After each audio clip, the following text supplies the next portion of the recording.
Void Miner, Guild of Stone, Part 2, Chapter 6, Living Arrangements. The station's low hum was a constant undercurrent as Arg pushed the hatch closed behind him. The corridor smelled of recycled air and industrial polish, more metallic than he liked, sharper than the Dust Widow's familiar musk of grease and metal, but it was alive. People moved past, bodies and voices colliding in the early morning rush, hauling crates, pushing carts, arguing about quotas and schedules. Arg navigated it like a miner through a new drift, careful of the edges, avoiding unnecessary contact. He felt Kara's presence behind him before he even heard her. She followed silently, hands stuffed into the pockets of her jacket, eyes scanning the movement around them. That quiet awareness of each other's presence had become a rhythm between them, an unspoken understanding that she would always be there, but not crowding, not demanding. The station commander's office was halfway up a side corridor, a small window looking out over the docking bays and rig platforms. Arg had walked past it several times, always noticing the same thing. The commander's lights flickered on even at odd hours. The office a constant in the station's chaos. "Arg Arston," the commander greeted, standing when they entered. His uniform was neat, almost militaristic, but the eyes carried a spark of someone who'd seen too much to care about appearances. "And you brought the co-pilot?" He nodded at Kara with a subtle smile. "Good. I was hoping we could settle the accommodations before the guild work begins in earnest." Arg's brow furrowed. "Accommodations?" "Yes," the commander said, gesturing to the chairs. "You've been using the temporary housing so far, but we have a couple of options for a more permanent arrangement. There are standard station quarters, clean, safe, and all the conveniences of civilization. Or, if you'd rather, we can facilitate a semi-permanent berth that allows the widow to remain docked, giving you mobility while still having a space on station." Arg's eyes drifted over the schematics posted on the wall, rows of bunks, small common areas, nothing resembling the widow's cramped corridors. The idea of leaving the ship he had spent years tuning and trusting, even partially, felt wrong. The widow had been his anchor. More than that, it was the only place he had ever truly felt in control of his life. Kara's hands brushed against him as he stepped closer. He felt the warmth, the subtle grounding it provided. He didn't need to turn and see her expression. Her presence alone made the decision more personal than practical. "I think we'll stay on the widow," he said finally, his voice low but firm. The commander raised an eyebrow. "You understand," Arg continued. "We'd want a semi-permanent berth on the station, enough to handle supplies, maintenance, crew rotations if necessary. But our living quarters? The ship." The commander nodded slowly, taking a moment to digest the decision. "Practical, independent. I like it. Not many would pass up on the comfort of the station's housing." Arg shrugged. "Comfort isn't always worth the price sometimes. The space you control matters more than the luxuries around you." His gaze swept the corridors of the office, imagining the confined bulkheads of the widow, the smell of machine oil and recycled air, the quiet hum of engines and life support systems. The thought of leaving it, even for a spacious station room, felt like giving up the only constant he had. Kara leaned into his side, just a touch. "Besides," she murmured, her voice low enough that the commander wouldn't hear, "I like it here, with you." Arg blinked, processing. It was simple, straightforward, and yet it carried a weight he hadn't fully admitted to himself. Months alone in the belt, navigating debris fields and mining rigs, had been enough to convince him that solitude was safe and empty. But now there was a reason to share it, not just a companion, not just someone to split the work, but a person who made being here worth it. The commander leaned forward, folding his hands on the desk. You realize you'll be sacrificing some comfort, and given the guild is just getting started, there will be more work than you expect. You'll be splitting time between ship and station constantly. Arg nodded. We understand. That's why we're asking for the berth. Enough to operate efficiently. Otherwise, we'll manage on the ship. Kara smiled faintly, brushing a strand of hair from her face. She didn't speak, didn't need to. The decision was mutual, understood between them in the quiet of shared presence. Art could feel it, the subtle tension of life carefully negotiated around them, the balance of proximity and independence. The commander leaned back, satisfied. Very well.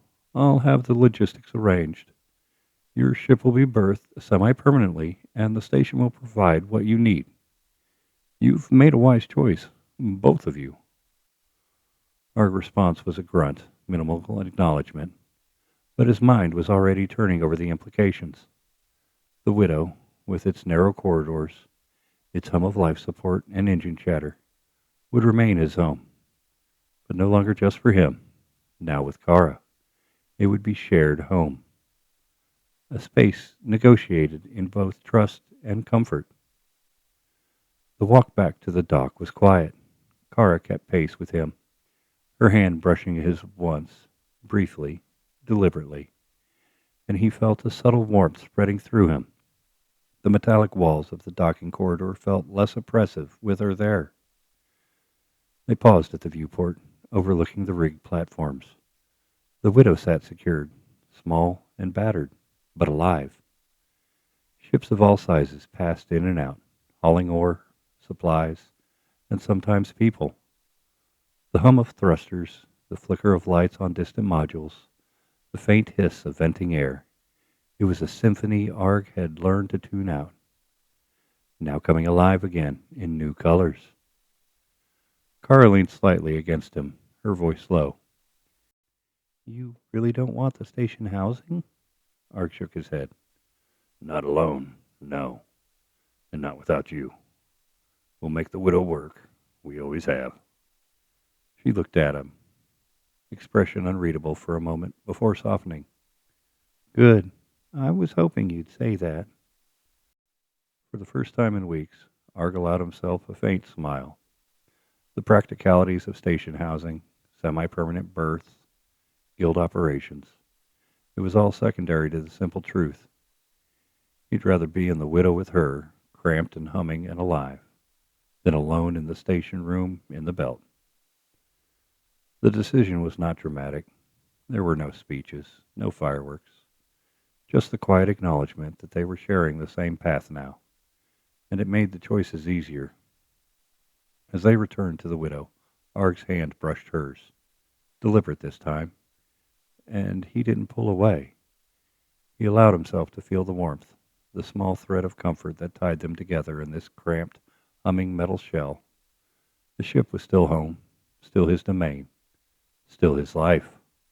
But now, for the first time, it was also hers, and that was more than enough. He let his eyes scan the familiar bulkheads, the consoles, the tools neatly stacked along walls he had walked for years alone. Now with Kara, each space felt different. Smaller, yes, but warmer. Safe.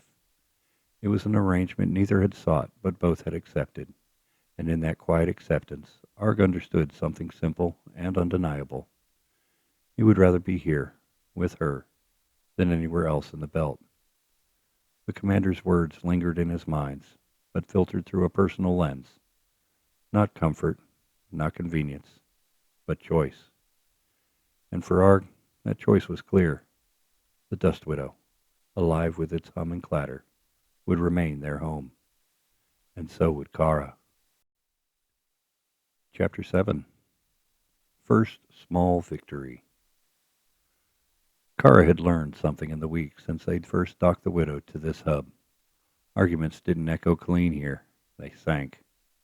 The walls drank voices, and the recycled air carried the tension more than any words did.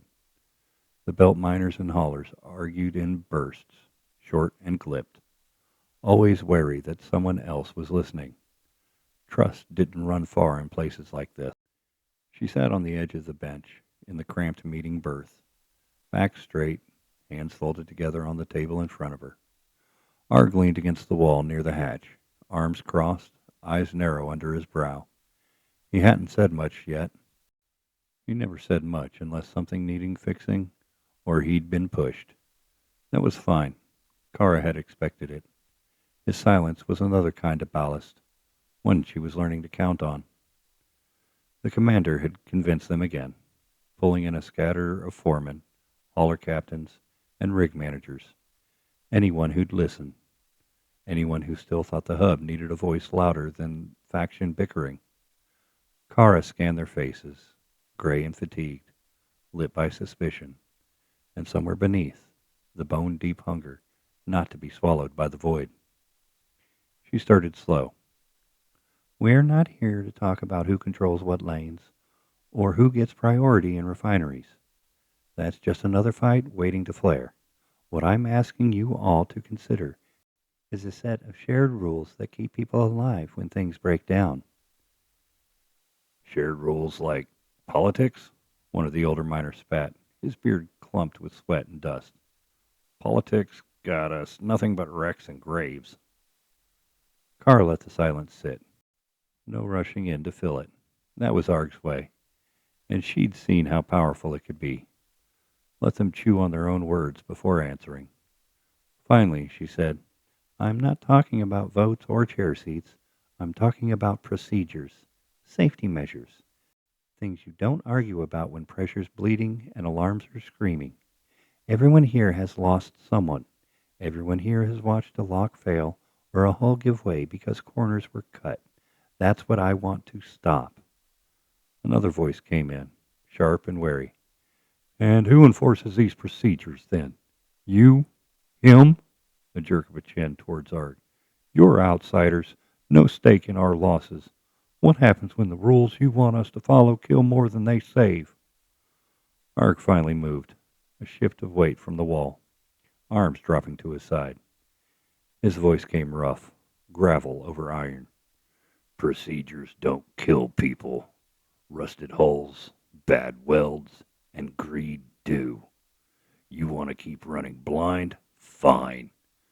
But when the next accident comes, and it will, don't come asking why nobody thought to make sure oxygen's checked or seals get doubled. Don't look to politics then. Look to the corpse in front of you and ask if it was worth winning an argument. It landed heavier than Kara's words had, not because he'd raised his voice. He hadn't, but because every person in the berth had heard the blunt truth of it. Arg wasn't asking for power. He didn't want it.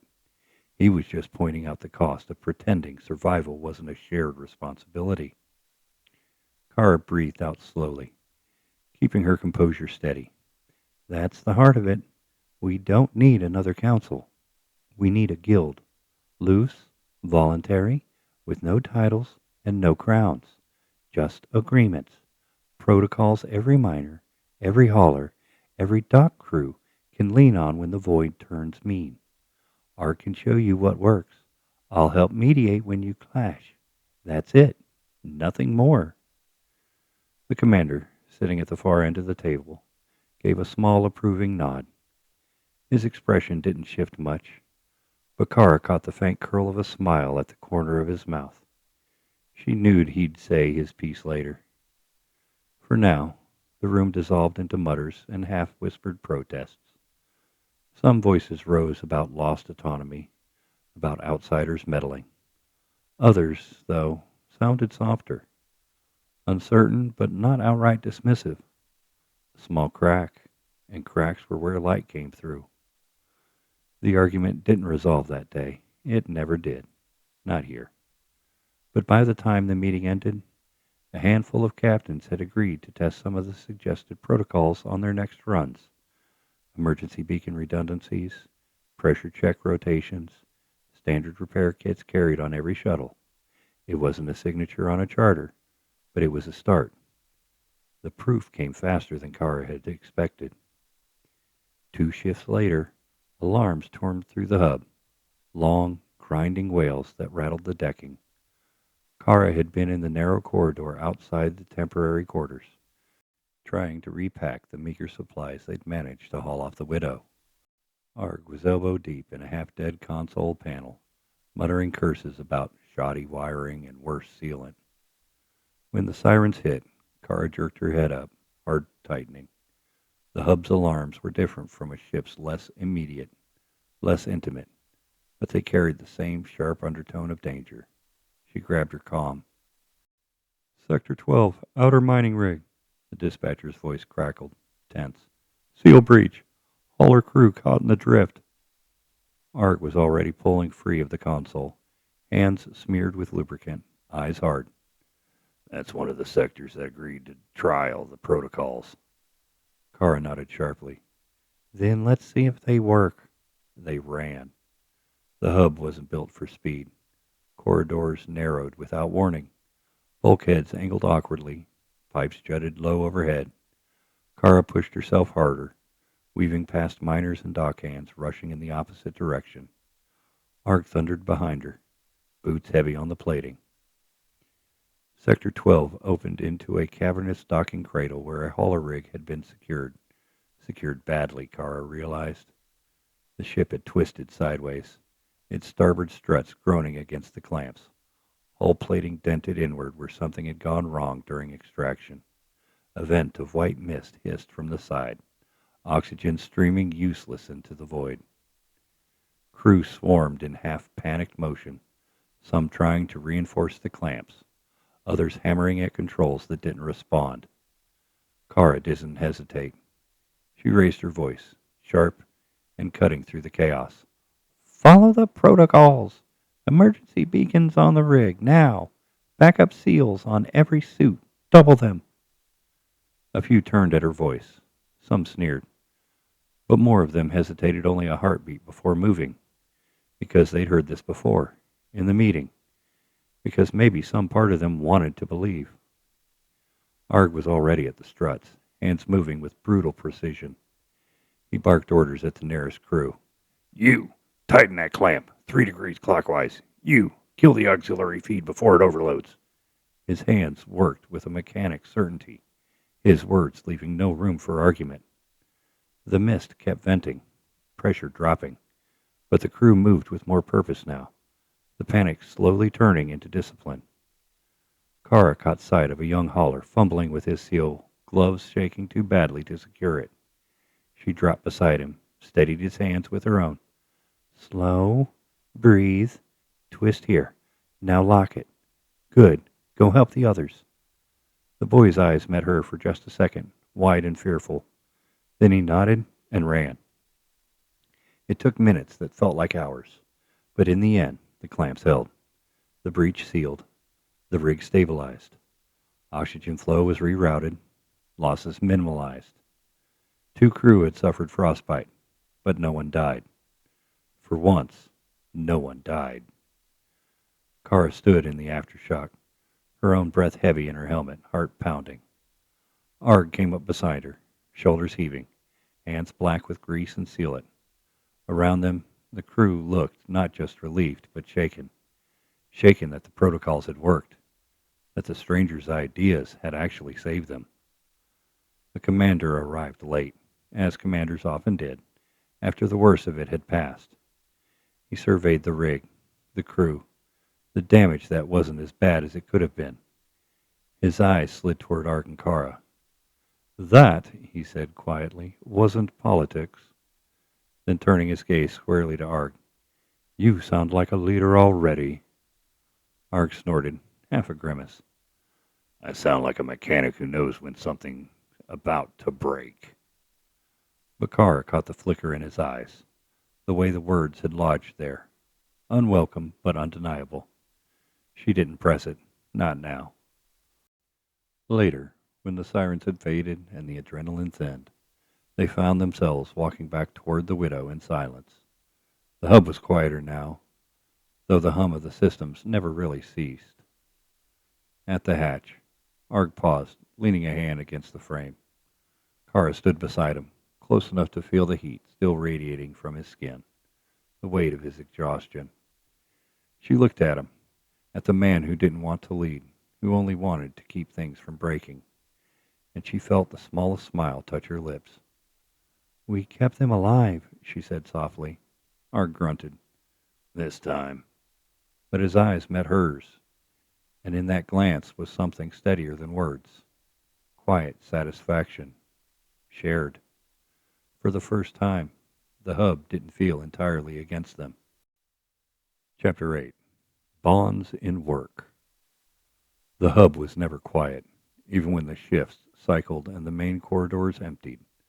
The bones of the place still carried a low, thrumming pulse. Pumps working, conduits humming, hull groaning against the pressures. Arg had learned its rhythm, the way he'd once learned the widow's. Though the widow had felt like an extension of him, this hub still felt foreign, too big, too layered with people's ambition. Still, a machine was a machine, and if you listened long enough, it told you how it wanted to be handled. He sat crouched under a bulkhead, knuckles blackened, sweat dripping down the sides of his neck, teeth gritted as he forced a jammed conduit back into alignment. "Lazy bastards," he muttered under his breath, wrench biting into his palm. "Don't tighten their feeds, don't check their flux, then wonder why the whole section stutters." The hub had been cobbled together from a dozen donor stations, and it showed. What passed for engineering here was half improvisation, half prayer. The conduit gave, sliding home with a deep metallic thunk. Arg exhaled through his nose, leaned back. Another fix that would hold, for now. But there were miles of the hub just like this, and if he was going to keep it from chewing itself apart, he'd be crawling ducks for years. The sound of footsteps made him glance over. Kara ducked through the low passage, hair tied back, shoulders squared like she'd been carrying conversations all day, which she probably had. Her eyes landed on him, then the conduit.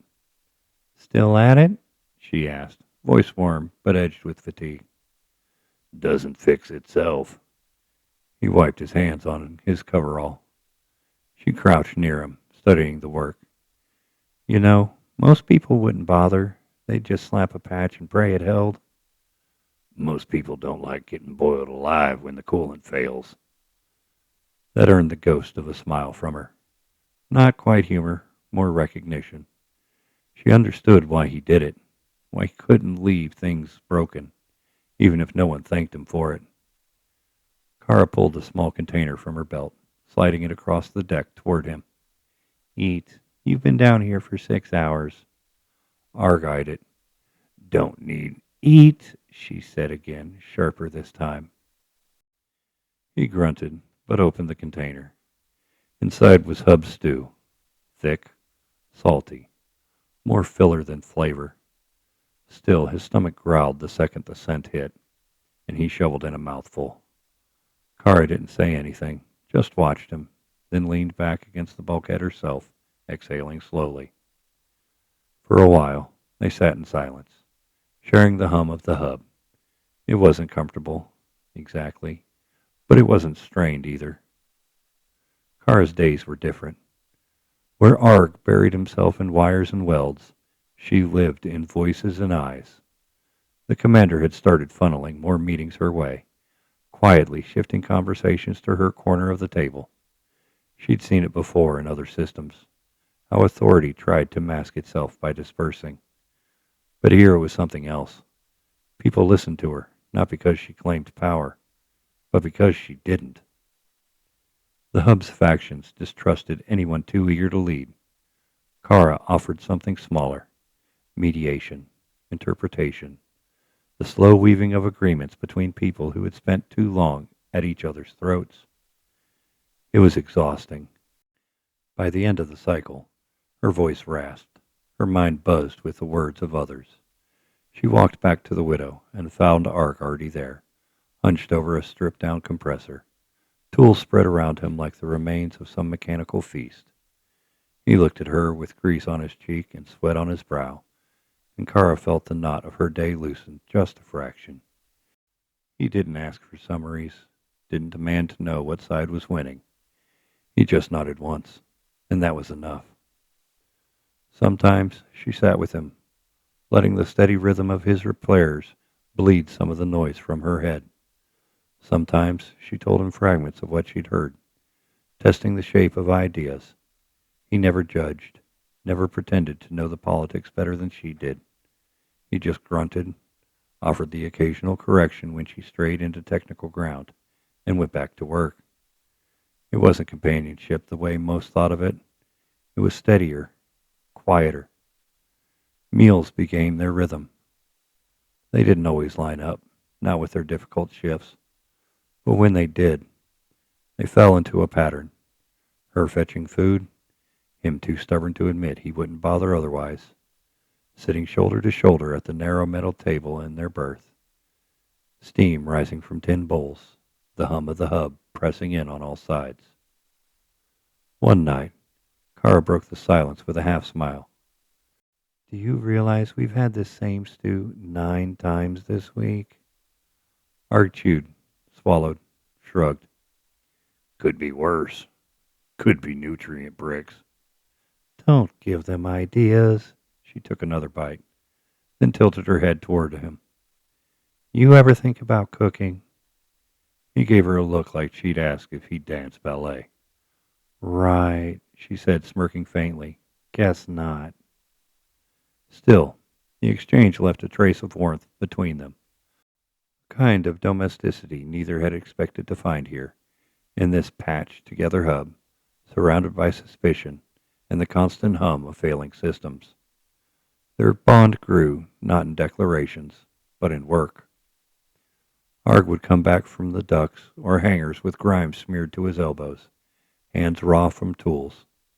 Kara would return from long meetings, voice hoarse, eyes rimmed red with fatigue.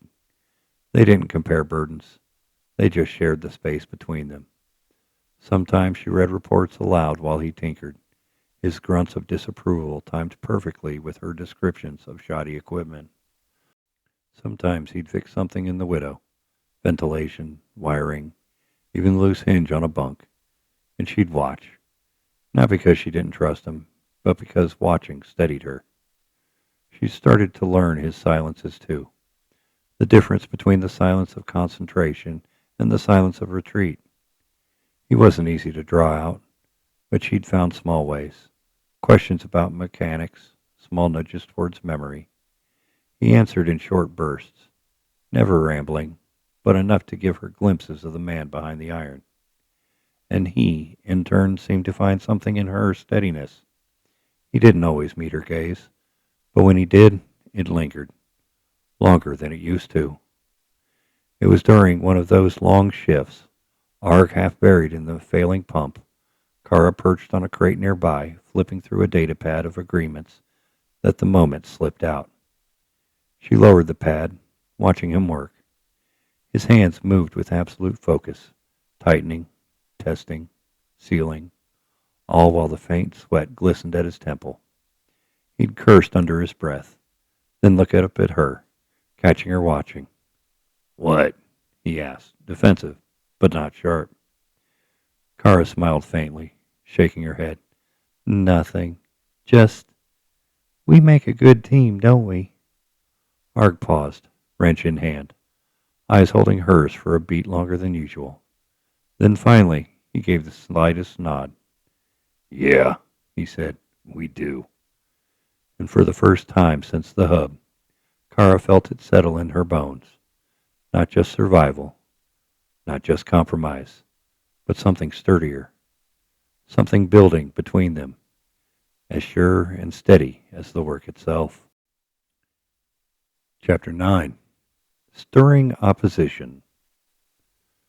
The hub always smelled of metal and sweat, sometimes sharp ozone from a blown relay, sometimes burnt grease where a pump ran too hot, sometimes just the sour staleness of too many bodies cycling air through the same vents.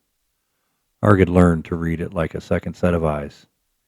You could smell if a sector was being neglected, if the crews were stretched thin, if someone had cut corners on maintenance.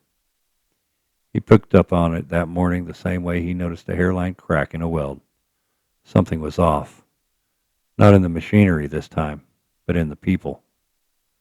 The main concourse was louder than usual. Dock workers shouting at a cargo loader. Miners clustered in tight knots. Voices pitched sharp enough to scrape. Arg moved through them like a bulkhead come to life, shoulders squared, ignoring the looks. He'd never been built for crowds. On the Widow, space had been narrow, but it was his. Here in the hub, you were always brushing up against someone else's heat, someone else's impatience. He found Kara near the commander's sector, standing at a makeshift table where data pads were stacked like half-sorted cards. She had that look again, half calm, half weary. Her smile more like armor than expression. She was talking low to a pair of miners, both still in grime-streaked suits, helmets under their arms. Their gestures were sharp, defensive. When they left, muttering under their breath, Arg stepped closer. "What's the fire?" She tilted her head, her hair slipping from its tie. "Same as always. Factions don't trust each other. They don't trust us either. Not yet." Arg grunted. "Then why'd they come?" "Because they're listening," she said softly, "even if they don't want to admit it." He didn't like the look in her eyes. Hope had always been dangerous. Out here, hope got you killed as fast as neglect. That was when the foreman made his entrance. Joren Strass, thick-necked, heavy in the shoulders, face like rock worn down by years of belt gravity. He carried himself like someone who'd spent decades with men answering to his voice, and by all accounts, he had. His crew ran half the outer hull operations, the biggest ore yield in the station's rotation. Without him, the hub's trade routes would choke. He knew it. Everyone knew it. "Commander," Joren said, ignoring Kara entirely, "we need to talk about those so-called protocols." Kara's jaw tightened, but she kept her tone level. "The safety measures saved lives last cycle. You know that." Joren snorted, arms crossing. "They slowed production. My crew's lost 3 full hulls waiting on checks. Hulls I can't get back. You think EarthGov's gonna dock your pay? No. It's mine on the line." Arg folded his arms, standing just behind Kara's shoulder. He didn't say anything yet. He'd seen men like Joren before, back in the pits, back in the runs. Men who wore their authority like a second skin, who pushed weight not because they cared about the work, but because they'd gotten used to being the biggest bastard in the room. Kara tried again. "No one's saying production isn't important, but if another accident..." "Accidents happen," Joren cut in, voice booming loud enough to draw a few more eyes from the concourse. "That's the cost of mining. Always has been, always will be. You start treating my men like children, making them wait on some fancy checklist dreamed up in your quiet office, you'll have more problems than accidents. You'll have rebellion." The words hung there, sharp and dangerous. Arg's hand twitched at his side, not toward a weapon, but with the memory of one. He could feel eyes shifting toward them, people leaning in just enough to listen. Kara stood straighter. "This isn't about control. It's about survival. You know how close we came last cycle." "I know you weren't here when we built this hub from scrap," Joren snapped. "I was. My crew's bled for it. My crew's hauled in the ore that keeps these lights on.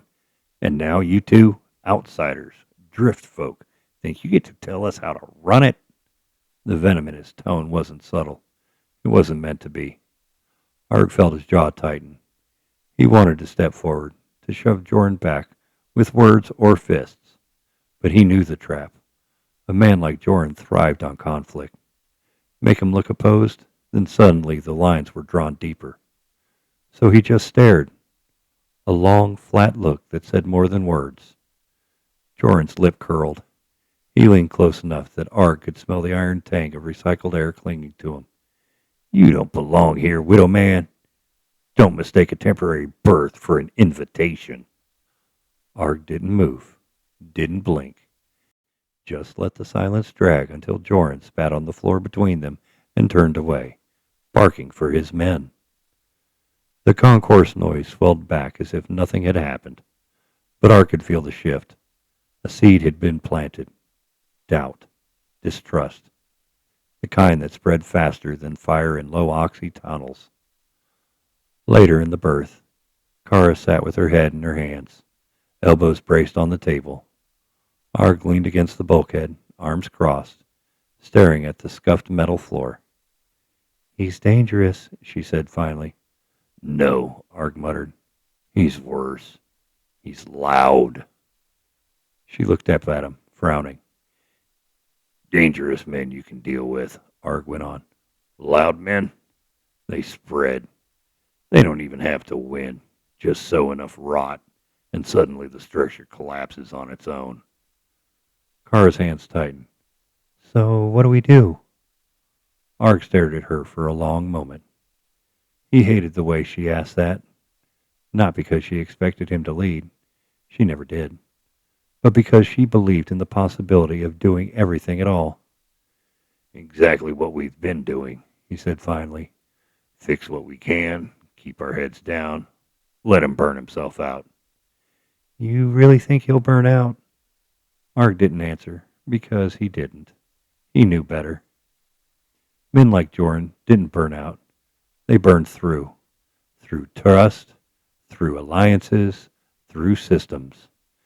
And when the ash settled, they were still standing. Arg turned his head toward the narrow viewport cut into the wall. The hub's outer rings drifted by in slow motion, lights blinking against the black. For a second, he almost wished he were back on the Widow, drifting alone in silence. Machines didn't play politics. Machines broke.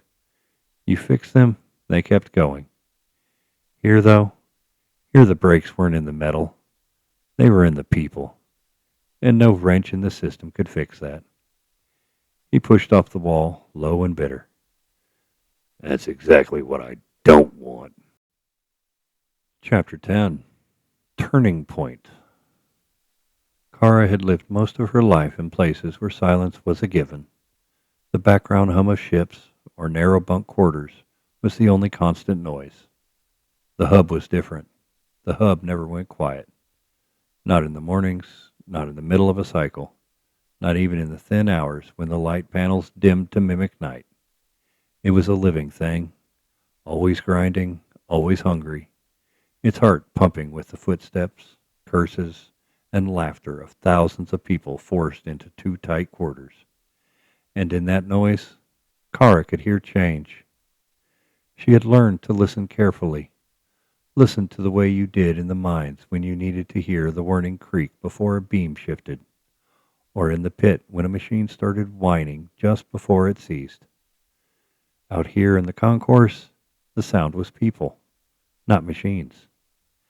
Their voices, the tilt of laughter, the low grumbles traded between hands. She knew when it was ordinary belt weariness and when something different was brewing. This morning, it was different.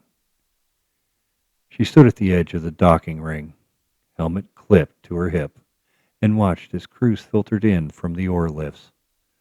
Normally, they'd be half slumped, eyes tired, already thinking of their bunks or the cheap rot gut that passed for liquor on the hub. But now there was talk, a buzz that spread like static across a metal surface. They weren't shouting. Miners didn't waste breath that way, but they weren't silent either. Words were spilling, passed from one man to the next, and a few heads tilted toward her as they went. The shift was subtle, but Kara could feel it in her gut. The guild talk was catching. She didn't smile. Not here. Not where they could see it. Hope could be dangerous, and the last thing she wanted was to look like she was gloating. But she let her shoulders ease just a little. Progress. Real progress. Behind her, Arg shifted, his boots heavy against the deck. He never liked lingering in the open concourse. Too many eyes, too many people. But he'd follow her anyway. Always had, since they'd stepped into this mess together. "They're starting," he muttered low. "They're listening," Kara corrected, voice just as quiet. Arg gave a grunt that could have meant anything: agreement, dismissal, irritation. It was always hard to tell with him. But she didn't push.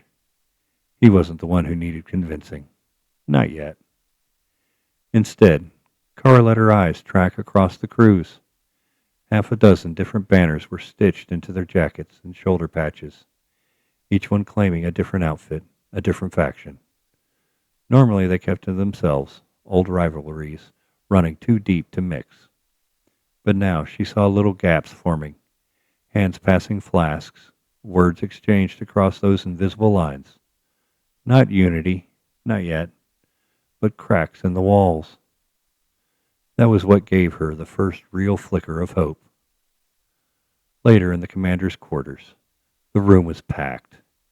It wasn't much more than a converted cargo bay with a long steel table bolted to the floor, but every seat was filled, and half a dozen more men and women leaned against the walls.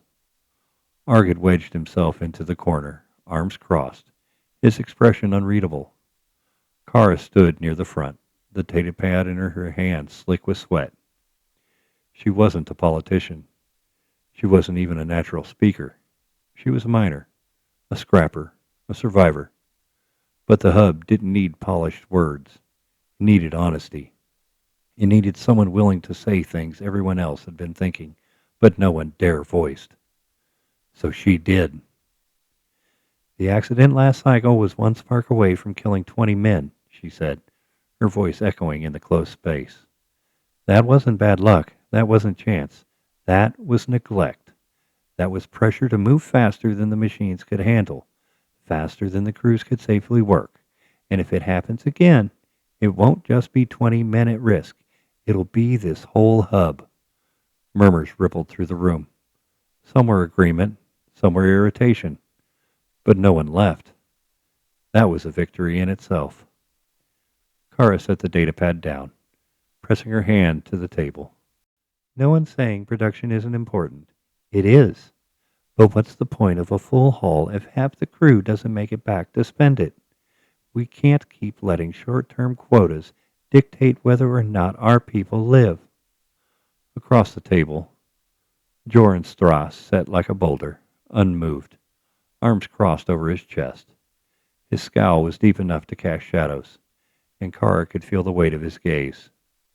He'd opposed every step they'd taken so far, dismissing the protocols, mocking the talks of a guild, and yet even he hadn't walked out. That meant something. This hub was built on grit, Kara went on, but grit alone won't keep us alive. We need structure. We need agreements we can all trust. Call it a guild, call it whatever you want. But if we don't start working together, then we're just waiting for the next collapse. And when it comes, no one will be left to dig us out. Silence stretched. She let it, standing firm, though her pulse thundered in her ears. Then a voice rose from the far side of the table. A miner from the 4th sector. Jana, Kara thought her name was. Short, broad shoulders, a scar cutting across her cheek. She's right. Heads turned. Jana shrugged, folding her arms. I've seen too many close calls. My crew's been running the numbers.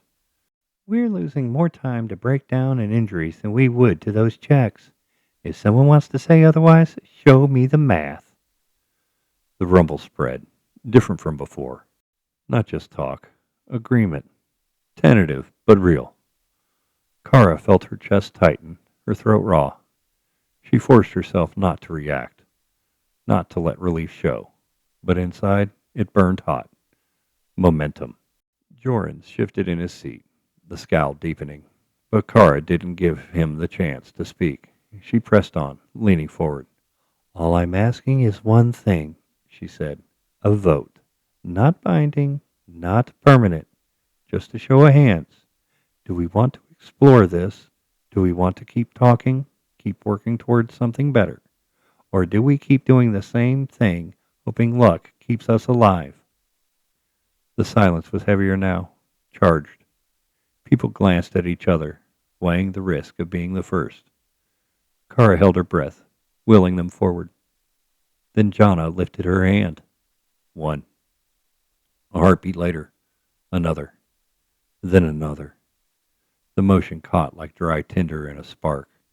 Hands rose across the table, some slow, some defiant, some almost reluctant. But they rose. Not all. Joren's stayed clenched on the table, his men following his lead. But enough, more than enough. Kara's breath shuddered out. She'd forced herself to stand tall, nodding once, keeping her face calm even as her heart raced. Then it's decided, she said softly. We keep going. That night, the berth felt different. The widow's narrow quarters weren't much, just 2 bunks, a table barely big enough for 2 trays, and walls scuffed by decades of use. But there was a warmth there that hadn't been before. Not from the heaters, not from the recycled air, from something else. Kara sat cross-legged on her bunk, the datapad balanced on her knees, reviewing the names of those who'd raised their hands. Arg sat opposite, his back to the bulkhead, his arms loose for once. You see it? She said quietly. He didn't answer right away.